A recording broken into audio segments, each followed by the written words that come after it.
नमस्कार।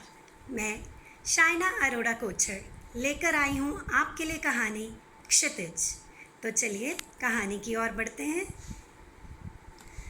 सुजाता पिछले 2 घंटे से बैठी कहानी लिखने की कोशिश कर रही थी, पर आज उसे ना तो अपनी कहानी का विषय समझ में आ रहा था और ना ही ये कि वह कौन से किरदार चुने। अब तक वो लगभग 3 कप कॉफ़ी ख़त्म कर चुकी थी।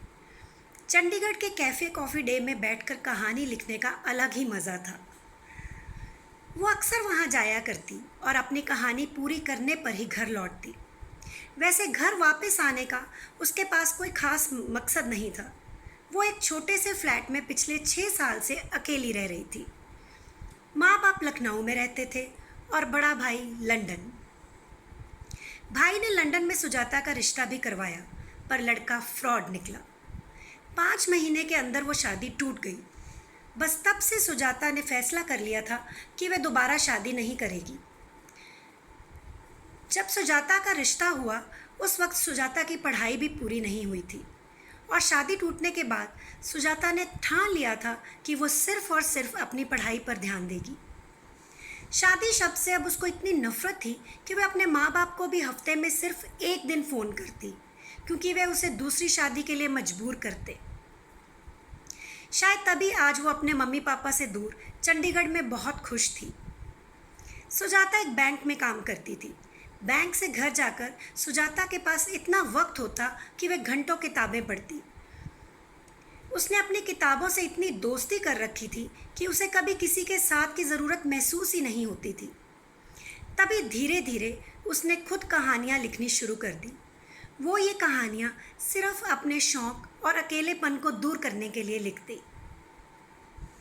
आज कैफ़े कॉफ़ी डे में जब सुजाता ने इधर उधर नज़र घुमाई, ठीक सामने उसे एक साहब बैठे दिखाई दिए जो अपने लैपटॉप पर टाइपिंग कर रहे थे।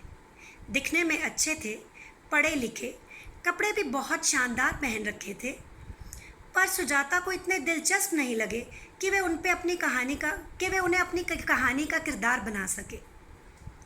फिर उसकी नज़र कैशियर पर गई जो बस हर किसी से पैसे लेकर कूपन काट रहा था। वो भी शायद उसी कहानी का किरदार बनने के लिए मुनासिब नहीं था। सुजाता का जी चाह रहा था कि वो जल्दी से अपनी कहानी लिखनी शुरू कर दे, क्योंकि वह अपने आप को किसी काम में व्यस्त करना चाहती थी।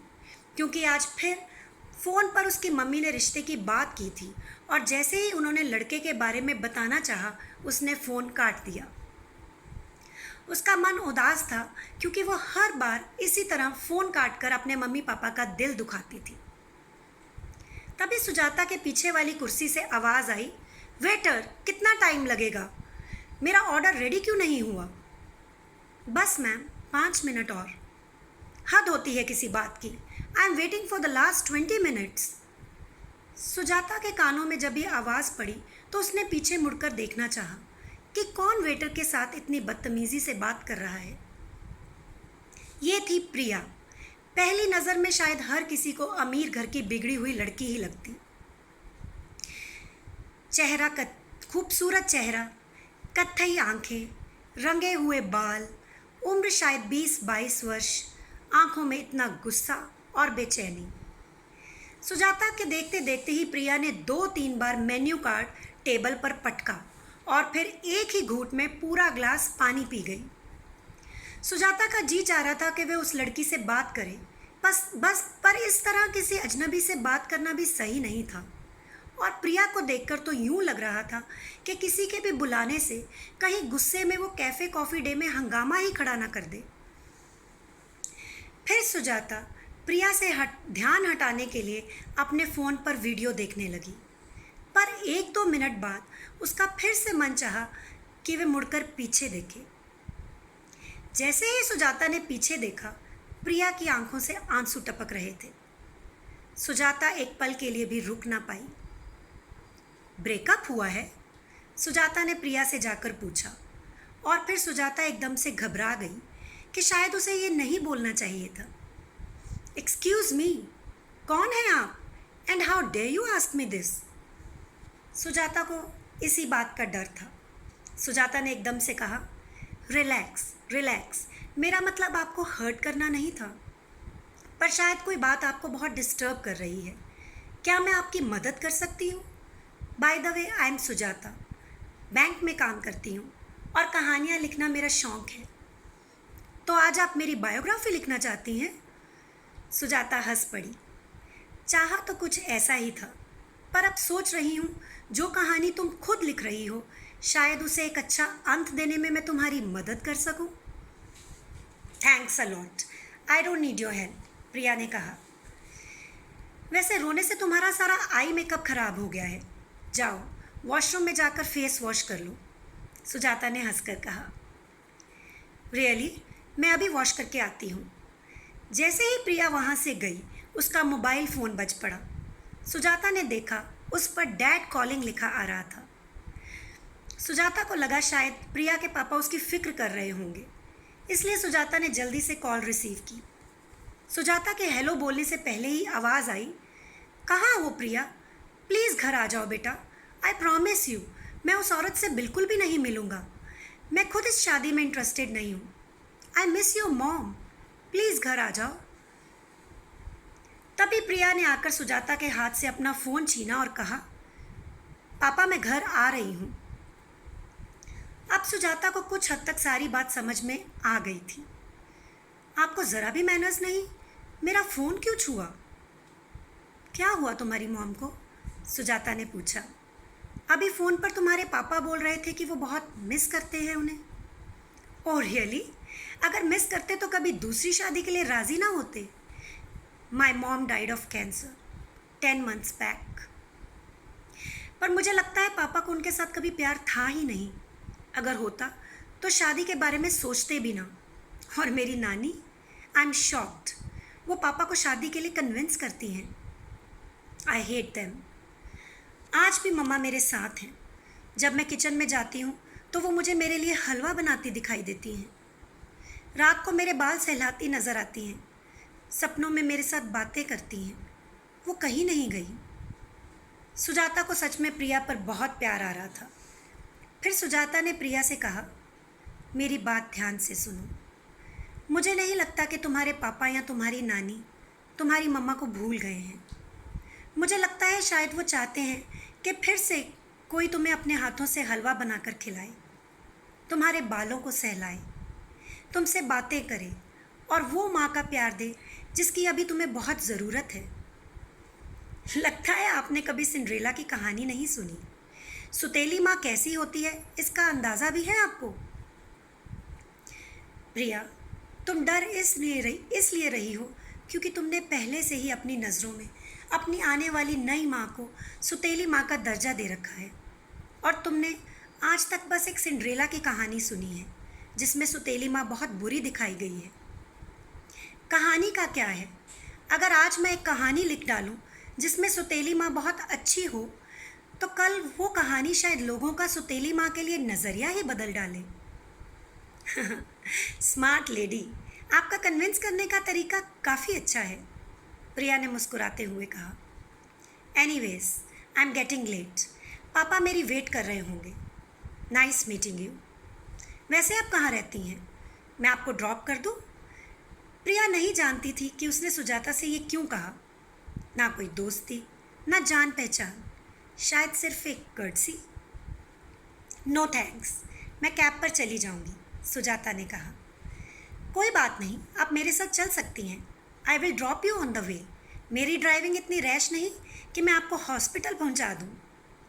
सुजाता एक कलाकार थी, शायद इसलिए उसका स्वभाव बहुत ही संवेदनशील था। वो प्रिया का दर्द और डर दोनों समझ गई थी। सुजाता के खुद के मन में भी तो इन दोनों चीज़ों ने घर बना रखा था। शादी टूटने के बाद जो दर्द उसने महसूस किया, और वो डर कि शायद हर आदमी इसी तरह धोखेबाज और फ्रॉड होता है। देखा जाए तो आज खुद सुजाता किसी और की कहानी का एक नया किरदार बन गई थी, प्रिया की कहानी का। अभी इस किरदार का सिर्फ प्रवेश हुआ था, पर उसके आने का मकसद कोई नहीं जानता था। प्रिया ने सुजाता को अपनी कार में लिफ्ट दी और रास्ते में खूब बातें की। आपका नाम सुजाता थोड़ा ओल्ड फैशन नहीं? आई मीन थोड़ा पुराना, प्रिया ने कहा।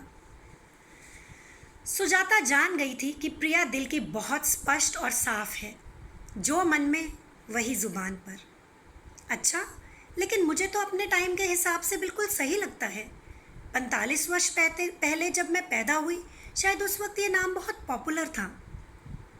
वैसे मेरी मम्मी का नाम रचना है और पापा का पीयूष। तभी पीयूष का प और रचना का र लेकर मेरा नाम प्रिया रखा। प्रिया मतलब डियर, बिलवेड। मेरी मम्मी हमेशा कहती थी कि मैं उनकी जान हूँ, उनकी प्रिय। फिर भी मुझे छोड़कर चली गई। शी चीटेड मी।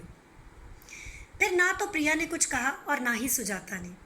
लगभग 5 मिनट बाद प्रिया ने कहा, आप रोज़ आती हैं उस कैफ़े में? मैं और मॉम बहुत आते थे, और आज जब भी मैं मम्मा को मिस करती हूँ उसी कैफ़े में जाती हूँ। कैन यू बिलीव, जिस जगह पर आज आप बैठी थी, लास्ट टाइम मेरी मम्मा भी वहीं बैठी थी। एक पल के लिए तो मुझे लगा शायद आपने मेरी मॉम की जगह ले ली। सुजाता को यह सुनकर थोड़ा अजीब लगा, पर उसने इस बात को नज़रअंदाज कर दिया। फिर कहा, बस एक टर्न और, वो लास्ट में मेरा घर है। जैसे ही प्रिया ने गाड़ी रोकी, सुजाता ने कहा, थैंक्स प्रिया, तुमसे मिलकर बहुत अच्छा लगा। अपने पापा और नानी को गलत मत समझो, तुम्हें सच में माँ की बहुत ज़रूरत है। एंड आई एम श्योर तुम अपनी नई माँ की भी प्रिय बन जाओगी। क्या हम कल मिल सकते हैं? मैं आपको पिक कर लूँगी, इफ़ यू डोंट माइंड, प्रिया ने कहा। ज़रूर, मुझे कोई एतराज़ नहीं। कल शाम 6 बजे तुम मुझे पिक कर लेना। सुजाता को शायद आज बहुत सालों बाद अपनी किताबों से बाहर कोई ऐसा पसंदीदा किरदार मिला था जिससे वो रूबरू बात कर पाई। घर पहुंचने तक प्रिया का गुस्सा भी काफ़ी ठंडा हो गया था। पीयूष को यकीन नहीं हो रहा था कि ये वही प्रिया है जो 2 घंटे पहले आग बबूला होती हुई घर से बाहर चली गई थी। फिर डिनर के बाद पीयूष ने प्रिया के कमरे में जाकर कहा, प्रिया बेटा, क्या मैं कुछ देर तुमसे बात कर सकता हूँ? जी पापा, कहिए। एंड आई एम सॉरी, मैंने आज आपको बहुत हर्ट किया। कोई बात नहीं बेटा, आई अंडरस्टैंड। देखो प्रिया, तुम्हारी मम्मी की जगह इस दुनिया में कोई नहीं ले सकता, ये बात हम सब जानते हैं। रचना को भुलाना मुश्किल ही नहीं, नामुमकिन भी है। पर बेटा, तुम अपनी नानी को गलत मत समझो, उन्हें बहुत फिक्र है तुम्हारी, हम दोनों की। ज़रा सोचो, रचना के जाने के बाद उनकी क्या हालत हुई होगी। बेटी थी वो उनकी, कितना मुश्किल रहा होगा उनके लिए अपनी बेटी को इतने दर्द और तकलीफ़ में जाते देखना। वो सिर्फ ये चाहती हैं कि उनके वापस जाने के बाद तुम्हारे साथ कोई ऐसा हो जो तुम्हें माँ की ममता दे सके, तुम्हारी हर तकलीफ़ को समझ सके, जिसकी गोद में सर रखकर तुम सो सको और जिससे तुम अपने दिल की हर बात कह सको। प्रिया, तुम हमेशा मुझसे ज़्यादा अपनी मम्मी के करीब रही हो। तुम्हारी हर जिद रचना ने मुझसे पूरी करवाई। जो भी तुमने चाहा रचना से कहा। शायद इसलिए क्योंकि मैं तुम दोनों को इतना वक्त नहीं दे पाया। मैं अपने टूर्स में इतना बिजी रहता था कि जब पहली बार तुम्हारी माँ को उसकी बीमारी का पता चला, वो उस वक्त भी सिर्फ तुम थी उसके साथ। मैंने अपने आप को इतना काबिल कभी नहीं समझा कि मैं माँ और बाप दोनों की जगह ले पाऊँ। तुम अच्छे से जानती और समझती हो कि अपने बिजनेस ट्रिप्स के लिए मुझे कई बार 1-1 महीना तुमसे दूर रहना पड़ता है। बेटा, क्या तुम्हारा ऐसे हालात में अकेले रहना मुनासिब है? पापा, आप इतने यकीन के साथ कैसे कह सकते हैं कि जो भी औरत हमारे घर आएगी वो हमें प्यार करेगी, हमें समझेगी? क्या वो मम्मी की चीज़ों को बर्दाश्त कर पाएगी, या फिर आते ही मम्मी की हर चीज़ को इस घर से बाहर फेंक देगी? प्रिया, जब तुम्हारी मम्मी इस घर में पहली बार आई तब वो भी अजनबी थी। उसके शौक़, उसकी पसंद नापसंद मुझसे अलग थे, पर फिर भी हमने एक दूसरे को समझा, एक दूसरे की गलतियों को नज़रअंदाज किया और अपने सफ़र के एक एक पल को खूबसूरत बना दिया। जानती हो प्रिया, आज मैं एक ऐसे मोड़ पर खड़ा हूँ जहाँ मैं कोई भी फैसला करने में असमर्थ हूँ। प्रिया, तुम जो चाहोगी, जो कहोगी, वही होगा बेटा। Good night. गुड नाइट पापा। अगली सुबह पीयूष ने अपनी सास से कहा, मम्मी, मुझे इस दुविधा में मत डालिए। मैं पहले से ही रचना को खो चुका हूँ और अब मैं प्रिया को खोना नहीं चाहता। बेटा, कहना बहुत आसान है पर सहना मुश्किल। क्या तुम इस तन्हाई और अकेलेपन को सह पाओगे? कल को जब प्रिया की शादी हो गई, वो अपनी गृहस्थी में इतनी व्यस्त हो जाएगी कि तुम उसकी आवाज़ सुनने के लिए तरस जाओगे। बेटा, प्रिया में बहुत बचपना है। वो इस दर्द को सिर्फ अपने नज़रिए से देख रही है। तुम्हें उसे समझाना होगा। पीयूष बिना कुछ कहे वहाँ से चला गया और रचना की माँ एक लंबी आह भरते हुए अपने काम में लग गई। शाम 5:30 बजे प्रिया अपने घर से निकली। सुजाता भी उसका इंतज़ार कर रही थी। प्रिया ने सोचा वो सुजाता को घर से बाहर आने के लिए बोल दे। फिर उसे याद आया कि वो सुजाता का नंबर लेना तो भूल ही गई। जब प्रिया ने सुजाता के घर की घंटी बजाई तो सुजाता ने दरवाज़ा खोलते ही कहा, वेलकम प्रिया। प्रिया ने कहा, आपको कैसे मालूम कि दरवाजे पर मैं ही थी? प्रिया, यहाँ कोई नहीं आता। I don't have friends. मेरी किताबें ही मेरी दोस्त हैं। और आपकी फैमिली, आई मीन आपके हस्बैंड, आपके पेरेंट्स। सुजाता ने प्रिया के सामने अपनी ज़िंदगी की पूरी किताब खोल कर रख दी। माँ के जाने के बाद आज प्रिया ने भी पहली बार किसी के साथ इतना वक्त गुजारा था। फिर सुजाता ने कहा, अरे मैं तो भूल ही गई, मैंने तुम्हारे लिए हलवा बनाया था, खाओगी? कल तुम्हारी बातों से पता चला कि तुम्हें हलवा बहुत पसंद है। हाँ, पर सिर्फ मॉम के हाथ का। लेकिन अगर आपने इतने प्यार से बनाया है तो मैं ज़रूर टेस्ट करूँगी। प्रिया, शायद मुझे इस हलवे में चीनी और सूजी की सही मात्रा का ख्याल ना रहा हो, पर यह ख्याल ज़रूर रहा कि मैं किसी खास के लिए बना रही हूँ, जो शायद बहुत दिनों से अपनी माँ के हाथ का हलवा खाने के लिए तरस रही है। फिर सुजाता ने प्रिया को अपने हाथ से हलवा खिलाया और प्रिया उसकी गोद में सर रखकर ज़ोर ज़ोर से रोने लगी। सुजाता ने उसे चुप करवाते हुए कहा, आज तभी आंखों में काजल नहीं लगाया क्योंकि कि मेरी गोद में सर रखकर रोना था। फिर दोनों हंस पड़ी। प्रिया और सुजाता का मिलना एक क्षितिज की तरह था, ठीक जैसे अंबर और धरा का मिलना। ना कभी प्रिया ने सोचा था कि वो अपनी माँ को खो देगी और ना ही कभी सुजाता ने चाहा था कि उसकी शादी टूट जाए। भगवान की इच्छा के आगे उनकी ये दुर्बलता ही उनके रिश्ते को और मजबूत कर रही थी। प्रिया ने सुजाता से कहा, आप सच में मेरी कहानी को एक अच्छा अंत देने के लिए आई हैं। आज वो वक्त आ गया है जब आप एक ऐसी कहानी लिखें जिसमें सुतेली माँ बुरी नहीं। कल आपने मुझे जिस तरह से संभाला और समझा, मानो मेरी ज़िंदगी में एक नई कहानी की रचना हो गई। आपके बनाए हलवे में मैंने उसी प्यार की मिठास को महसूस किया है जिसमें कोई स्वार्थ नहीं, कोई नफ़रत नहीं, बस है तो सिर्फ ममता, एक माँ की ममता। क्या आप मेरे पापा के लिए ऐसा हलवा बनाएंगी जिसमें दोस्ती, प्यार और विश्वास की मिठास कभी फीकी न पड़े? प्रिया, एक अजीब सी कशिश है तुम्हारे नाम में। जैसे ही मैंने तुम्हारा नाम पहली बार लिया, तुम सच में मेरी प्रिय बन गई।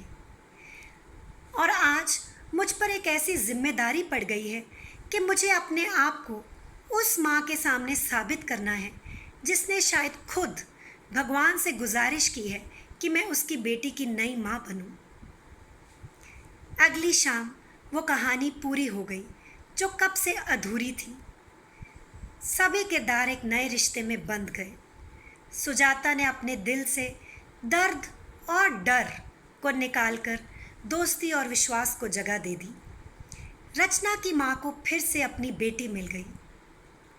पीयूष तन्हाई और अकेलेपन की दलदल से बाहर निकलकर फिर से सुजाता के संग एक खूबसूरत और नए रास्ते पर चल पड़ा। और जो प्रिया अपनी माँ को ढूंढते ढूंढते खुद कहीं खो गई थी, सबको ममता के आंचल में चहकती हुई नजर आ रही थी। धन्यवाद।